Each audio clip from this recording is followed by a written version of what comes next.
Just like usual, I really appreciate and covet your prayers for this coming Sunday as we go into our next commandment, going through this series on the Ten Commandments. And we're going to be talking about the fourth commandment to remember to dedicate the Sabbath day. And this one's a little different than the rest because we see it's taught very differently in the New Testament.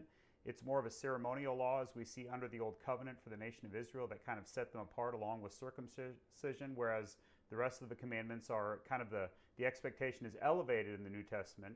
And yet there are applications for us with this commandment. The Sabbath, the seventh day, we don't worship on the seventh day together as a church. We worship on the first day of the week. So why is that? Why do we do that? Why don't we worship on the Sabbath like Old Testament Israel did?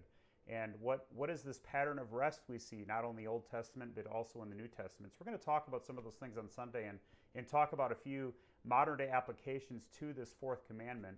And I'm really going to challenge you to specifically to embrace and prioritize weekly rest as we think about this commandment and how it applies to us today, and really the wisdom that we see in it, the pattern that we see in it, even by God himself after creating the world in 6 days and then resting on the seventh. And so we'll look at all of that on Sunday. I want to encourage you to read the Ten Commandments, Exodus chapter 20, the first 11 verses specifically as we go into this, and I'll challenge you to do that and get ready for Sunday. We'll meet for a prayer gathering at 9 like we usually do, family groups at 9:30, and then for a worship celebration at 10:40. Looking forward to seeing you on Sunday.